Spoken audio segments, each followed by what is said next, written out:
Hello, everyone. My name is John Bristowe. I'm the Community Director for Octopus Deploy. Thank you for joining us during today's live webinar featuring myself and Elijah talking about DevSecOps. Before we kick things off, I just want to give you guys a chance to get orientated with our environment here. So this is a live webinar, which means you can totally ask questions if you want. If you're happen to joining us through one of our many streaming platforms, YouTube, X, Twitch, Facebook, LinkedIn, whatever, you can totally send us a comment there. Let us know if you're enjoying the stream, if you have any questions, anything at all. We're more than happy to answer them live here. Before I turn things over to Elijah, I just wanted to go through some housekeeping items before we begin. So first and foremost, don't worry, you're in the right place. This is a live webinar. So if you want to find out more of the webinars that we have available, you can check out our website, which is at octopus.com/webinars. There you'll see a couple of webinars that have been listed. Later on this month, we've got a new webinar featuring Robert and Kit talking about a new feature we're going to be adding to Octopus called Octopus Triggers. This will allow you to automate part of your deployments, specifically around Kubernetes. We've also got a webinar featuring Adam and Graham talking about secure CD at scale with Octopus Deploy and HashiCorp Vault. HashiCorp Vault is a very popular solution for credential management. And so these and other webinars you can find up on our website at octopus.com/webinars. We also have an event coming up called Shift. This is a virtual event occurring on November 20th and 21st. It's a 2-day virtual event featuring a whole bunch of speakers on a wide variety of topics. This is from Octopus, and if you're at all interested, you can check this out at our website. We have a schedule of sessions available, which you can also check out at /schedule. And we've just got a ton of content available for you to check out. Paul will be doing a keynote with Colin. There will be a bunch of sessions on Kubernetes, on GitOps, on CD, on Argo, on Octopus, etc. So you can check that all out at octopus.com/shift. So make sure to register. It is open today. Another resource I wanted to point you to is our support for Kubernetes, which you can find here. If you're at all curious at all, you can find out more about Octopus and how we support Kubernetes by visiting our subs site here. We also have a white paper available, which you can find here. This is a white paper that's been written by Bob and Kit talking about basically Kubernetes CD at scale. So if you're looking to do continuous deployment to Kubernetes clusters, etc., that's something that we support. We also have a state of GitOps report that we're building at the moment. Our survey is currently open, which you can check out at this link here. We're looking to build out a report featuring voices and opinions like from you, and to give us your thoughts and feelings around GitOps, the practice, how you're utilizing it, whether it's useful, etc. And then at the end of that, we'll be publishing a report. And then finally, and probably most importantly, this session is going to be recorded and is going to be made available up on our YouTube channel. You can find this at youtube.com/octopusdeploy. There you'll find a whole bunch of videos. We do videos at least twice a week, and we post all our webinars there, so make sure to check that out. All right, and with that, sorry Elijah, I was just trying to get all the housekeeping notes out. So Elijah, tell us a little bit about yourself. Definitely. And thanks for the intro to, of course, Octopus. Some of those videos are really exciting so far. I really enjoy watching some of the Octopus stuff and seeing how that grows, especially around Kubernetes, which, of course, is the topic that we're on today. Just a quick introduction to myself. My name's Elijah Snyder. I'm a solutions architect with a company called NextOrbit. NextOrbit is a HashiCorp partner, and we were really excited when we saw some of what Octopus could do. So we wanted to jump in and work with Octopus, as well as see how well it integrated with some of the systems that we're normally working with. That includes things like Terraform, as well as HashiCorp Vault, as you already mentioned. We wanted to dive into some DevSecOps topics. We also wanted to dive into a couple things with using platform engineering, which is really why we're here when it comes to Octopus. So without any further ado, we'll go ahead and jump in. we're going to talk today about application deployment inside of Kubernetes. Octopus will, of course, help us out with that. There is overlap when we talk about tools like Terraform, but we're really focusing on Octopus today, which can go ahead and just take your existing YAML. It can take all of the stuff that you've already built through dry runs. It can grab Helm, and it can go ahead and push all of that in Kubernetes for you. When it comes to Kubernetes, there are a lot of security challenges that I would say a lot of engineers are still kind of working through, and we'll drill into some of those as we go. When it comes to Octopus Deploy, of course, we are really going to drill into those security concepts as well. That's going to go from everything from an artifact repository through the Octopus feeds to actually watching Octopus deploy that information, as well as following our DevSecOps practices of making sure that we're monitoring and notifying people when we make changes to that application. Just a quick best practices at the end, and of course, a Q&A as well. Now, HTMX is a popular framework that a lot of people are working with lately. You may love it or hate it. When I first heard about it, of course, I was kind of in the party where people were saying, hey, this is just PHP, but a little bit different. However, when you work through HTMX, you learn things about how the RESTful services were really supposed to work. So you'll see the majority of state and everything else transferred directly over HTML or right over through HTTP. So that's also an interesting kind of area where we look at when it comes to applications. I'm sure a lot of viewers out there are already working with applications that are on React, where you're transferring things like JSON. And of course, HTMX is a little bit different where you're actually providing HTML documents in your responses. This can make it a little bit faster to deploy, which again, we can use Octopus to go ahead and update our templates, our applications, our assets, everything else that we need for something like an HTMX application. Jumping back over to Kubernetes, which of course is where we would want to deploy our application, there again are a lot of engineering topics that comes when you're talking about Kubernetes. You want to make sure that you are managing your namespaces correctly. You of course want to make sure that if you're using a cloud provider, you've got all of your accounts and everything mapped over to the appropriate role-based access controls. You want to make sure that that cluster follows the best practices of your cloud provider as well as the best practices of your organization. Of course, there are tools that you can run through that will go ahead and tell you different things about your environment, whether or not you're on the latest Kubernetes versions. Of course, accounts that are inside of your environment that may no longer be used or have any additional permissions that it doesn't seem like they should be able to. When it comes to launching applications inside of Kubernetes, of course, we're using container images. Those container images are built from, you can start from anything like, let's say, a default kind of a shipped Python version. So let's say that I went ahead and grabbed Python 11.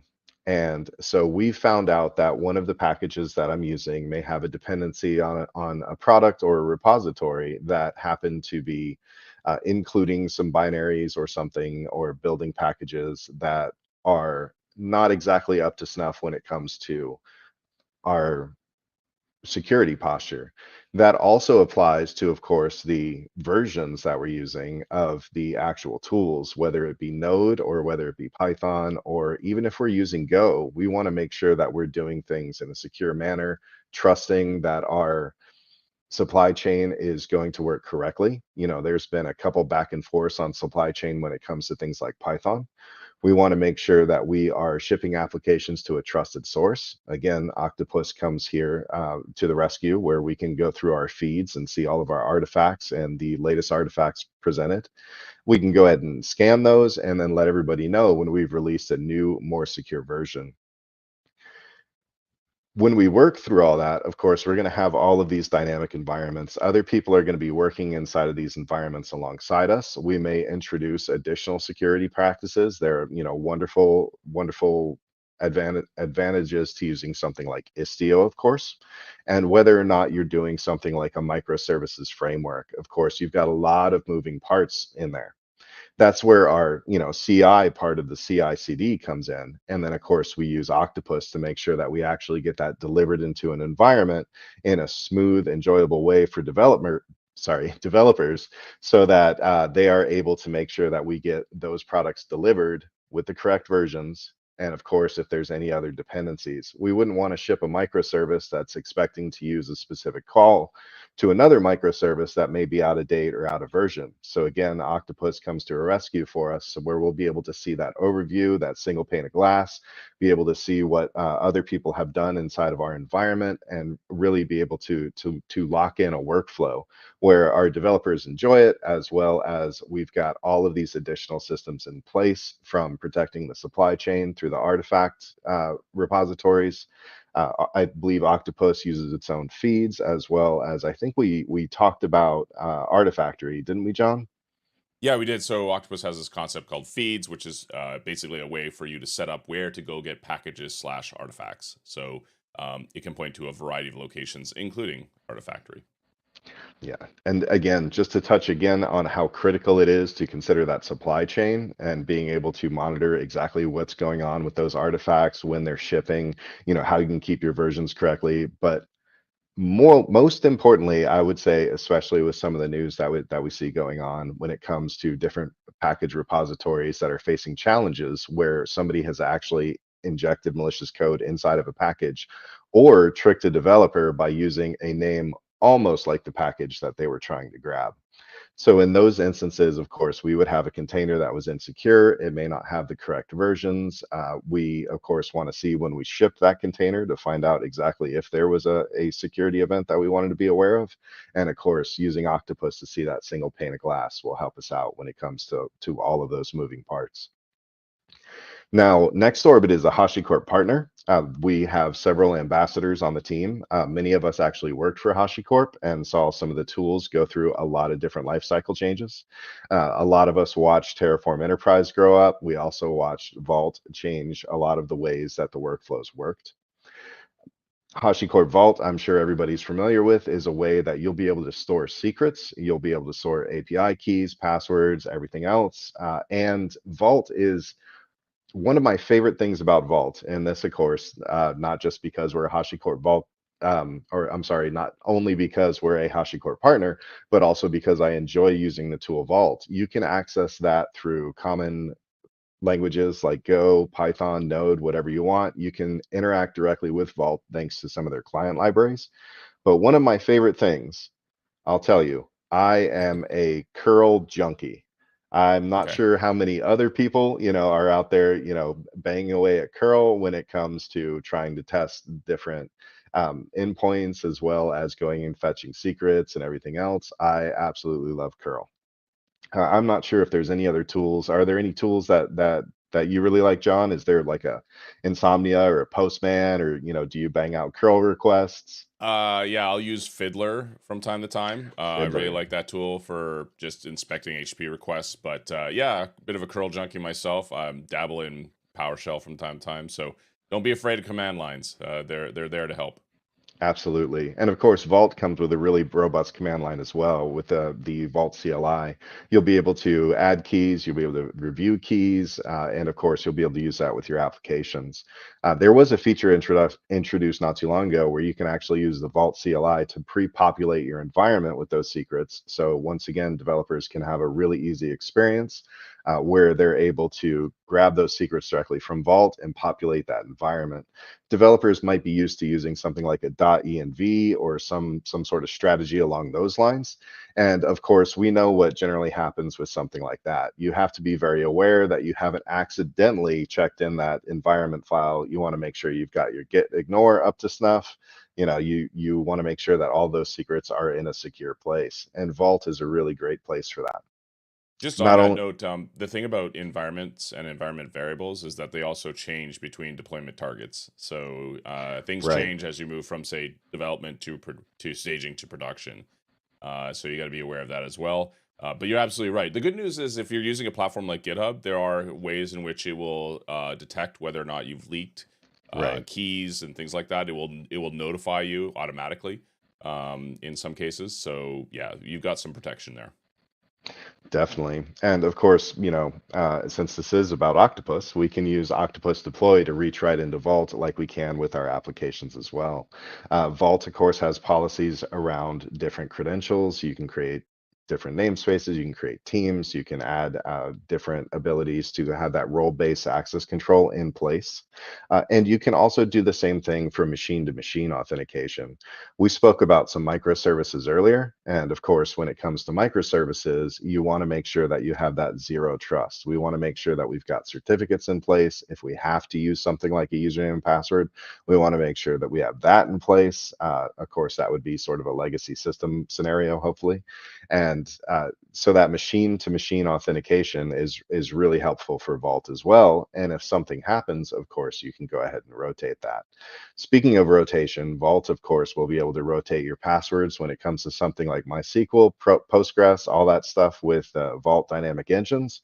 So you don't have your ops team running around resetting passwords, having to coordinate that back to developers. We're really trying to make this easy here. So when we use systems like Vault with something like Octopus Deploy, not only is it easy, but it's enjoyable, which means people are going to really want to stick to that path. When it comes to Octopus Deploy, just running through some of the workflows and some of the great videos that John has made already, as well as many of the guests that have been in these videos as well. We know that we'll be able to use Octopus to be able to monitor any of our VCS repos. That, of course, is where I would say, everything starts. Everybody's inside of a Git or a Get flow. Maybe they're using platforms, of course, like GitHub, GitLab, etc. GitHub and GitLab, of course, have their own kind of CI processes. We can build releases, we can build artifacts, everything else. But when it really comes to that continuous delivery portion is when we want to see something like Octopus go into effect. Being able to, add those vulnerability scans, a lot of the VCS systems have that as well. But we want to go ahead and extend that as well so that we can have that path that's going to let us see some of that information, emerge that on dashboards, emerge that in our monitoring, make sure that we've got, a full end-to-end view of what we're doing with our applications. Did you want to take a look at a quick demo of this in Octopus? I can switch over to my screen and give folks a taste of what this looks like if you're all curious. Absolutely. So this is the Octopus dashboard. If you haven't seen this before, this is what life looks like from within Octopus. So you'll see a dashboard that looks something like this. In here, we have our projects and we have our various environments, development, test, staging, etc. Then we have our versions of our app that have been deployed. If we take a look at one of these, say, for example, let's take a look at this project here for a car rental. This is a fictitious car rental, of course, but if we're to take a look at the deployment process associated with this, these are the series of steps that are run to do a deployment.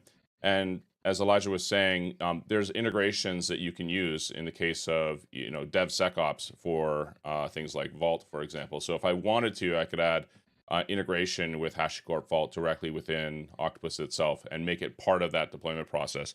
So when we talk about DevSecOps, we talk about Kubernetes, deployment of Kubernetes containers to clusters, etc. These things, you can orient your deployment process in such a way that it is utilizing these best practices going forward that Elijah was talking about. So that's what this would look like from a tooling perspective. Yes, and that tooling, again, makes it really easy to see that single pane of glass. I noticed on the car rental as well, there were steps to go ahead and alert DBAs of changes, make sure your developers are aware that we're launching a product, make sure that they know that we're updating microservices, etc. That's pretty important. You got to let people know that we're doing deployment. So yes, definitely. I mean, especially on the case of those Friday deployments, right? You want to make sure that everybody, well, that's okay. We can deploy on Friday. Deploying on that's Friday right. or Saturday or Sunday is fine. That's right. And then, of course, we have all of those notifications, everything, so nobody wakes up and says, "Oh no, we've got some interesting monitoring. Alert manager has gone off." Of course, all of that is right there. They can jump on Octopus and see what's been going on. They can jump into Slack and see those notifications and everything. So jumping back over to the Kubernetes deployments, we've run through a lot of this already. An example here, of course, is secrets encryption in transit and at rest. We talked about Vault. So Vault, of course, will keep all of those secrets encrypted when they're at rest, and then has that protected HTTPS call to make sure that if they are in flight, we're protecting those secrets as well. Dynamic secrets, already mentioned, we would be able to go ahead and have passwords automatically rotate. So that's one way where we won't have to keep our ops team busy chasing down old passwords or anything like that. We can trigger that, whenever is necessary. If we do end up with one of those environment files checked into GitHub, we can go ahead and rotate those really quickly. Since everybody's going out to Vault to grab those secrets, there really isn't a workflow change there. So, developers as well as Octopus will be able to pick up those new secrets and automatically inject those into the applications without our operations team having to run around and change passwords everywhere, update Kubernetes secrets, et cetera, et cetera. Octopus will be able to grab those right from Vault and then put those right inside of our deployment. Scaling security, of course, when it comes to your very, very large organizations, we kind of glossed over compliance on the previous side, but of course, organizations are going to have a lot of compliance restrictions when it comes to some of the ways that we'll be able to deploy these applications. We want to make sure that we have a robust explanation of exactly what we're doing with these applications and scale that into a full enterprise deployment. We're not just, a small shop of 5 developers. We want to make sure that we have all of those compliance scenarios covered. Once again, Vault is going to have all that covered as far as FIPS and everything else. You'll be able to tell people exactly how all of that is encrypted. On the point of compliance around Octopus, everything is logged and traced. So just to be aware, when going about a deployment, it will keep a running log of who did what and why. Um, and so what changes went into effect for a deployment will be tracked there. That will be all part of the sort of auditing and traceability you have into those tools. It is also important to note that when you've done a deployment to a cluster, you want to make sure that you're observing any changes that are being tracked there. So you can use tools. There's a ton of tools that are available around observability to see what's happening and why. And that also comes in from the perspective of obviously managing costs. Costs are a big ticket item in the Kubernetes space. Obviously, it's not necessarily a DevSecOps concept. It's more around valuable resources, i.e., money. But you want to make sure that you're tracking those things very carefully, and there are tools around that as well. Definitely. That's one of my favorite jokes that I've heard when it comes to, not only is the great joke of cloud just means you're using somebody else's computer, but there's also the joke that the cost of cloud isn't what you start up, but what you forgot to turn down. That's right. When it comes to looking at something like delivering applications, of course we can go ahead and see again exactly what happened, exactly what services we want to turn down, and where the developers have gone with some of the direction of the applications inside of a lot of these dynamic environments that we're keeping secure through monitoring. We're able to keep them secure through vulnerability scanning, and we're able to keep everybody aware of changes in the environment with tools like Octopus. Awesome. So Elijah, we haven't had any questions come in, which is totally fine. Just to remind folks, we can totally take questions at this time. But did you want to go through a demo? We can talk to some of the parts and pieces that that maybe go into this. Yeah. So I know that when I fired up Octopus, I was able to go ahead and add things like artifacts and be able to add things like new deployments. I noticed that Octopus also had, again, I'm a big fan of that artifact repository because we will be able to trust our supply chain when it comes to that. I know that, inside of GitHub, we've already got our security enabled. This, of course, is available when it comes to enterprise, but also is available when it comes to, GitHub enterprise. Oh, sorry, I already said that. Also, when it comes to public repositories. Yeah, this But part's really important, obviously, when managing. I know we're talking about GitHub here, but this can be definitely applicable to any Git-based repository, GitLab, etc. There are going to be aspects of role-based access control associated with this. You want to make sure you keep those tightly constrained. What's nice about GitHub in particular that I like is they've added new role types. So they have now a CI/CD role, so you don't have to tie up a custom role anymore in GitHub. They've just announced that, I think, last month. But these and other policies you can promote. Elijah, do you guys go about utilizing Terraform in context with security policy? That's something that we do here. We utilize Terraform for managing this stuff to make sure that it's always in sync. Absolutely. So that's really being able to use Terraform for pretty much anything out there, whether that's configuring even your LDAP groups for something like Octopus, or Yeah. I'm sorry, for something like GitHub. That's where I was going with that. Yeah, As yeah. well as managing your infrastructure, and then of course a tool that we really like to show to people is how to use Sentinel for that policy enforcement. Okay. Yep. Yep. Not only is that going to help you out with, you mentioned cost earlier. So we could go into something like Sentinel, and then of course put that in a GitHub action. And we can make sure that Sentinel knows that somebody shouldn't be able to spawn up, let's say 200 instances of, Kubernetes clusters with GPU enabled, and, go on quite the crypto adventure or something along those lines. We can Right. go ahead and limit any of that exposure. Not that any of us would do that, of course, but just in the event, Sentinel would absolutely catch that. Just to make sure that people know that this is live, we do have a question here. How do you secure secrets in the Kubernetes environment with Vault? There's a number of ways to do this, but Elijah, did you have any suggestions here? Yeah, so I do enjoy the ability to actually use libraries for different languages. So that's Go, Python, etc. I think Hmm. that also makes it a little bit easier for developers to develop things on their desktop. As mentioned, there's of course the Vault CLI that will automatically populate the environment as well. So once we get those secrets into the developers' hands, of course, we want to find out what we're going to do with secrets when it comes to actually shipping the applications. As I think you've mentioned before, as well as earlier in the presentation, there was a mention of securing secrets and vaults with Octopus. Uh, you can go ahead and load those inside of Octopus and be able to populate those.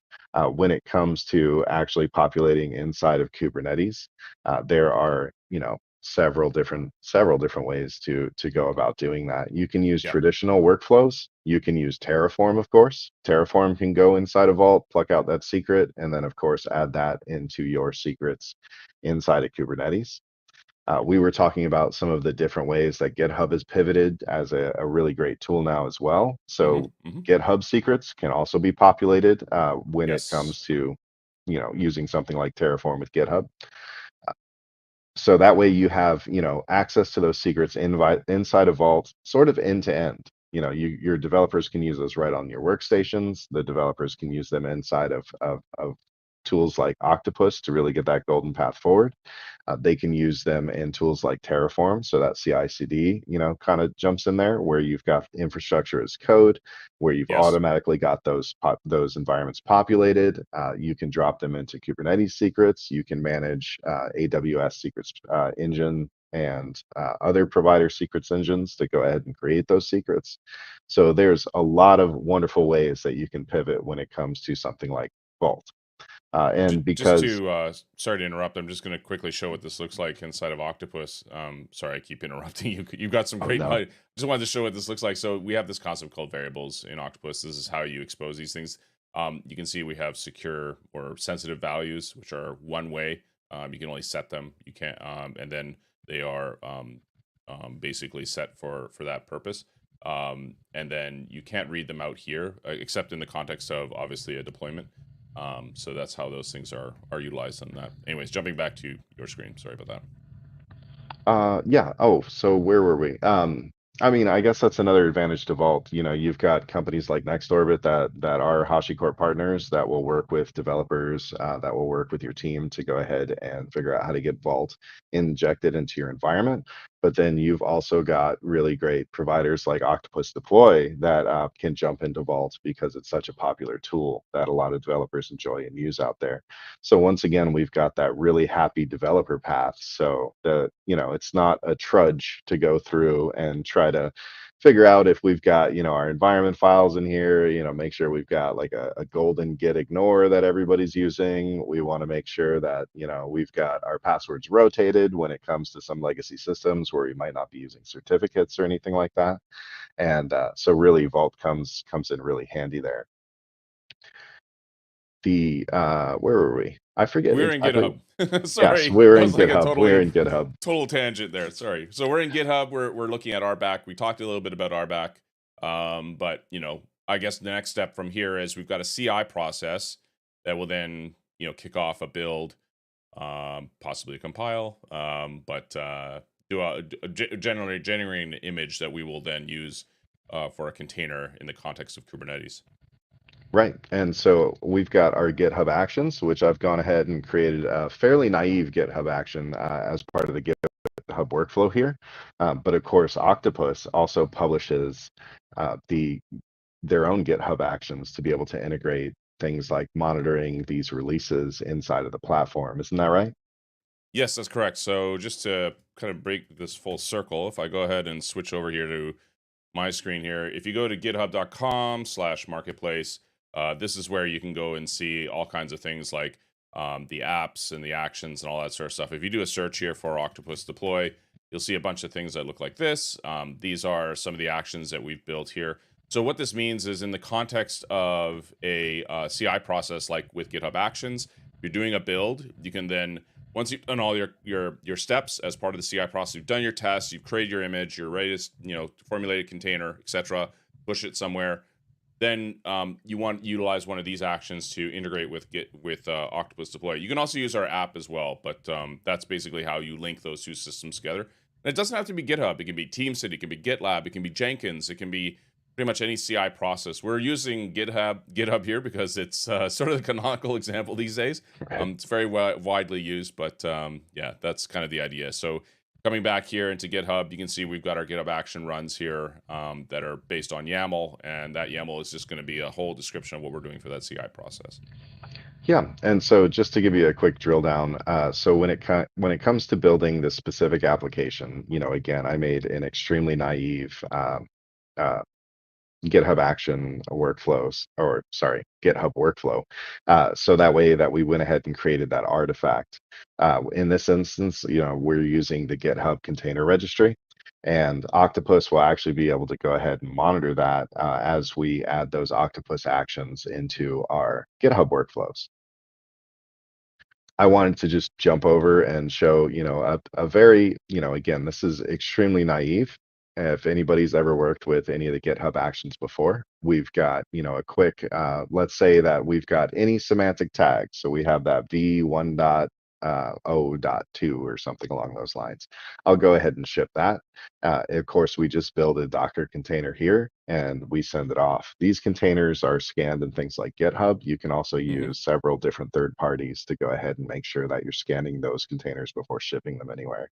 Um, what does it look like when it comes to Octopus and adding security scanners, John? We don't typically run our scanning all the time in those places. There are steps that you can utilize for those processes, but typically I would say that that's best reserved for a CI process. Right. So when once we're mostly concerned about the deployment aspects of it, but we do have integration along the road for security best practices that you can certainly integrate as part of your deployment process if you wish. Yeah. So that's again, looking at something like this, very naive. We can take that artifact, we can examine it with other tools, and then of course, Octopus Deploy will be able to follow this in a feed. And if I publish another version, that will go ahead and, we can notify everybody. We can have an approval process. We can have that shipped off from Octopus. To give you an idea of just, again, really naive example, I've gone ahead and done the classic os.environment.git inside of Python. So I've gone ahead and highlighted that here. This is really where, we would use something like Vault so that we would be able to go ahead and grab that connection string. This is not what we want to leave inside of, an I was environment just gonna file or say, anything bad like that. developer, bad. That This is not. exactly. These are the things that we kind of want to avoid. Of course, inside of something like this, we could use a library with Vault. We would be able to inject secrets rather than doing something like this inside of or using tools like Octopus. Yeah, There's so here you would use a variable with Octopus. So you can right. inject those values as part of the environment. But yeah, typically you don't want to hard code this stuff. Right, right. So we want to make sure that we've got things like that separated. Inside of this application too, I just wanted to call out that, we'd be able to use Vault inside of here. We can also use great tools like Prometheus. We want to make sure that we're actually able to monitor our applications as they go. This application, we've done a very simple hello world, and we've set up those Prometheus counters that we'll be able to ship off to something like Grafana. When it comes to Grafana, of course, you can make any sort of dashboards you like. As I go ahead and refresh this page, we'll Oh, see it's a great the looking app. yes. So I am a solutions architect. I am not a designer. I am definitely not a designer, right? Sorry, Absolutely not a designer. So really, this is showcasing the tools. I had to say something. I'm sorry. All right. Definitely. I mean, so this is also how I dress myself. Oh, there you go. So Perfect. yeah, I want to make sure that other people are in charge of things like, making sure I pick out Design. the correct Yes. colors for my clothes. All right. Perfect. So But yeah, yeah, Grafana is a great tool. We actually have a data source integration with Grafana as well. So if you want to expose your deployments through Grafana, if you want to track them, that sort of thing, we have a custom data source you can use. yeah, and Grafana plugs right into something like Kubernetes as well. It You can does. Yeah. also, use Loki, all of that other good stuff to be able to source those logs, be able to source those metrics. It doesn't necessarily have to be naive metrics like this, but a Hmm. developer would be able to jump in and see, okay, well, my app is actually serving records. Of course, this is again a naive page that is not the fanciest. But really having that visibility inside of things like GitHub will also push along your DevSecOps practice. The application here actually uses Mongo. So that way we'll be able to grab HTMX record, or I'm sorry, we'll be able to grab some of the records through our backend database. Our password and our connection string for this, of course, we would want to store inside of something like Vault. We would also be able to store it inside of, some of the Octopus variables. As far as the database and everything goes, really the sensitive information like passwords and things, I would definitely recommend that we're going to store that inside of Vault. But this is an example of something like a backend, a classic three-tier application. Maybe not classic because this is, a document store. We're not dealing with good old MySQL or anything like that. But yeah, a classic sort of three-tier application. We've got that data source, we've got the front ends. We're Yep. able to go ahead and build our build everything right up. If this was more of a robust example that we would see, inside of enterprise and things like that, we may have Mongo that is actually processed by something in the middle.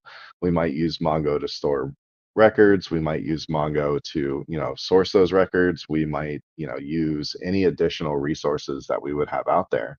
And all of those secrets around those resources, as well as variables like connection strings, of course, we would have to track inside of something like for secret material, we would use Vault.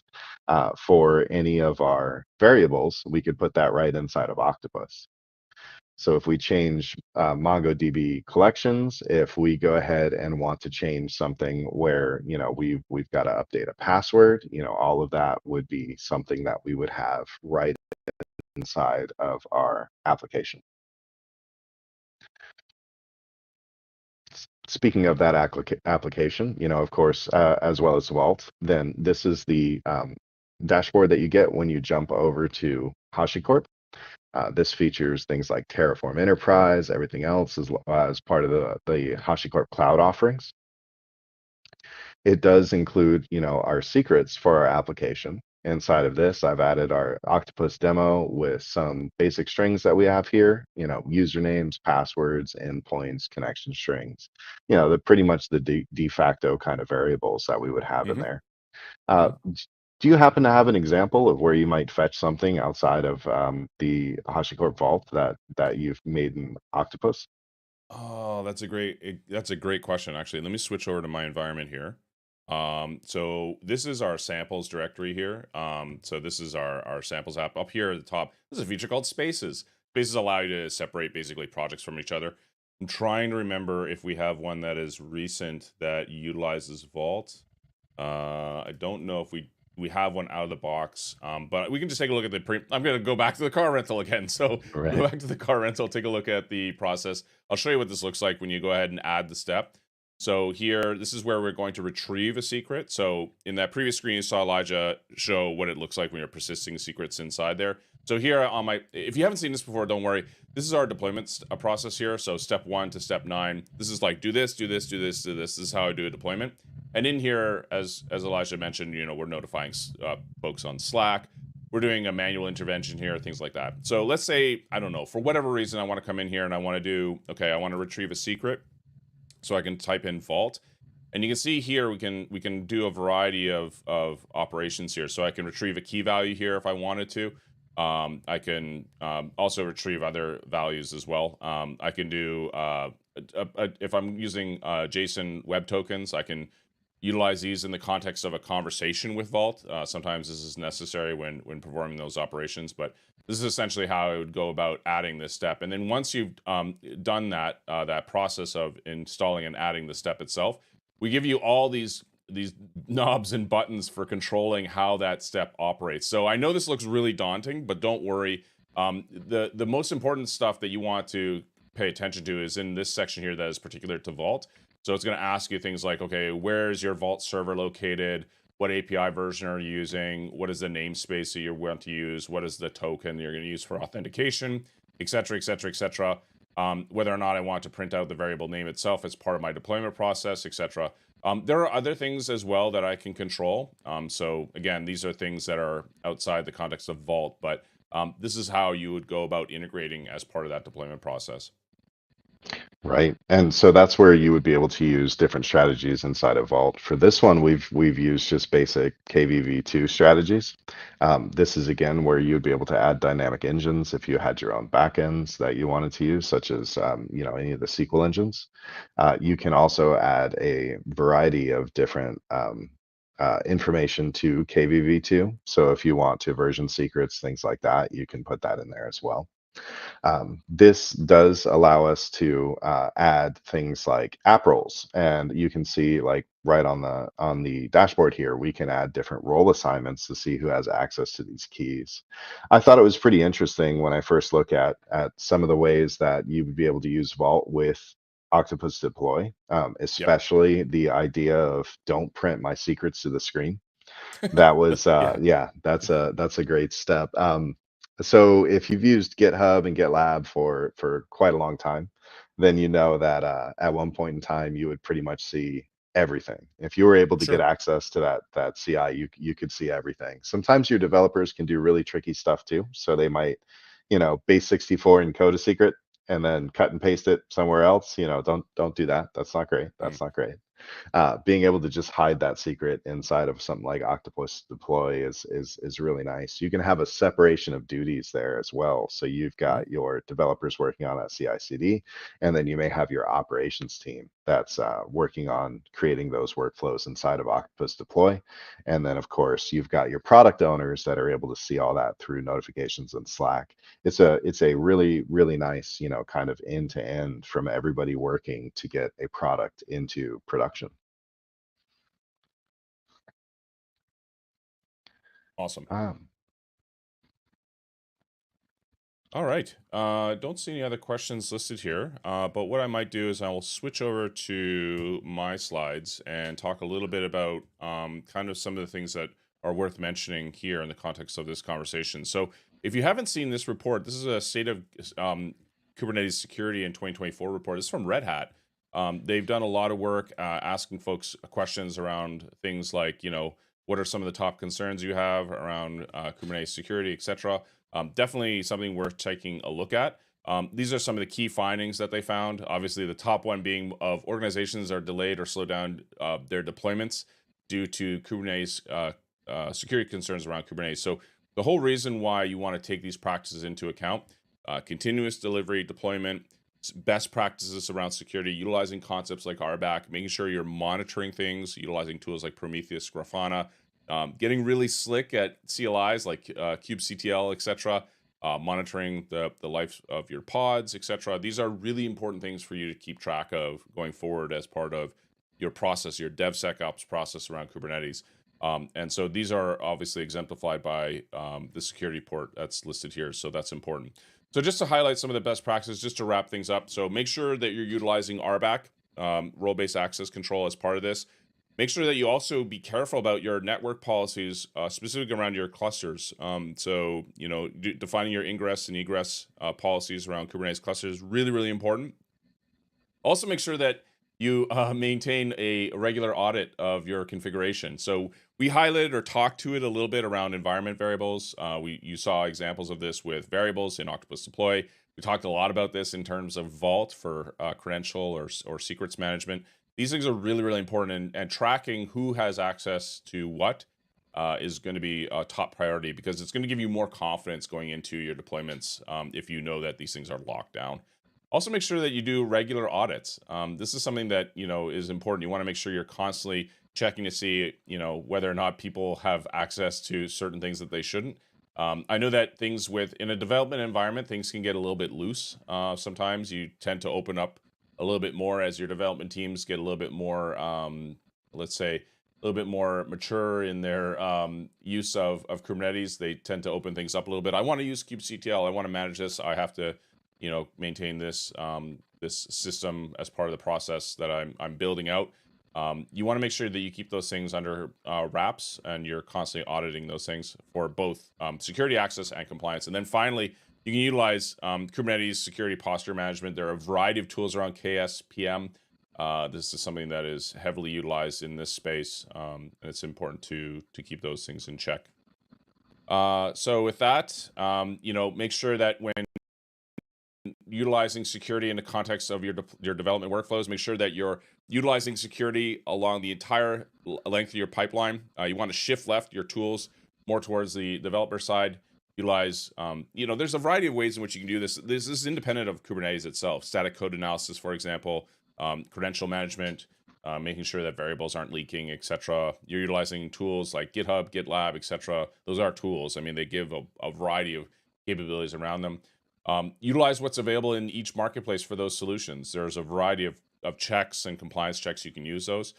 There's a ton of stuff that you can do around security scanning, usage reports around Kubernetes itself. There's a huge ecosystem around Kubernetes. It's amazing just how many tools there are around Kubernetes itself. And then finally, because we're talking about DevSecOps, which is about process and involving people, make sure that there's a good collaboration between yourself, your development team, and those who are tasked with monitoring and maintaining your clusters. So that's going to require a lot of communication, a lot of Slack conversations. And there's processes along the way that you can do. You can triage issues through Slack channels. We have incident reports, etc., that come in. For example, we'll fire up a Slack channel just for the incident. We'll prefix it with the word incident, and then we'll triage our problems there. These and other sorts of practices around DevSecOps are really important, especially around Kubernetes. And that's why we want to highlight those things here. So with that, I don't see any other questions. Elijah, did you want to wrap up with any final thoughts? My final thoughts are, Kubernetes is a really great platform that's been, of course, around for a while now. But really being able to kind of shift some of the thinking from traditional applications. I've created this, and just to age myself, I've created this in PHP, and Okay. it connects to my MySQL database, right? Instead, you can work with things like Kubernetes and be able to monitor and check for Helm charts updates, kind of throw things together with something like Bitnami. But of course, that ease of use also comes where people might get a little loose when it comes to variables, etc. Having that single pane of glass inside of something like Octopus is valuable. Having that single pane of glass inside of something like GitHub, so you can see all of your CI steps, and then of course being able to use additional tools to make sure that your supply chain is intact. You're not using containers with built-in vulnerabilities, and you're not accidentally pulling the wrong libraries and containers and running them on your cluster. Awesome. So just to remind folks, Elijah is from NextOrbit, which is obviously, if you're looking to get some information around these and other types of topics, you can check them out at nextorbit.co. You'll see a site that looks like this. You guys are doing stuff with AI. That's cool. Lots of stuff to worth checking out. Give them a shout out, that sort of thing. Anything you want to tell us about NextOrbit? Where are you guys based? So in NextOrbit, we take business throughout North America right now. So Okay. some of our leadership is up in Canada. I'm Very down nice. here in Chicago, so Okay. we have the same weather, unfortunately. That's part of the disappointment there is nobody's out having mai tais or anything like that, while the rest of us All are right. freezing. We're all stuck in that same pattern. You Awesome. did mention AI there, and I know Octopus has a couple of things with GitHub Copilot. Yes, that's right. Yep. So, what are you guys doing around AI? So we've used some AI. We've evaluated some of the ways to use AI to generate things like configuration. Since we're a HashiCorp partner, and we're all very familiar with those tools, we when we review things that have been generated by AI right now, we have run into a couple questionable things. So having that knowledge inside your organization is really great, because AI, I would say, is not quite perfect. A lot of those examples out there might not write a sentinel policy correctly, or may omit a few things, or in the case of Port Pulumi not too long ago, they had AI hallucinate you know Hmm. resources inside of Amazon that didn't actually exist. So really being able to have somebody review a lot of that information is critical still. Yep. If you're using a tool like Copilot, we have an extension for this you can use. This is our Octopus for GitHub Copilot extension. Basically, allows you to communicate with your Octopus Deploy instances via Copilot, so you can ask it questions, things like that. We were part of the initial launch around GitHub Copilot itself, the extension announcement. So you can check that out there. Lots of docs around this. Lots of fun stuff to integrate with Octopus Deploy. Anyways, Elijah, thank you very much. Really appreciate it. Thank you for your time and attention joining us here on today's webinar. Don't forget, we have some other webinars coming up. I mentioned them earlier in the resource there, which is at /webinars. Feel free to sign up for some exciting webinars that are coming up. But until next time, Elijah, thanks. And to all of you, happy deployments. Take care, everyone. Good deployments.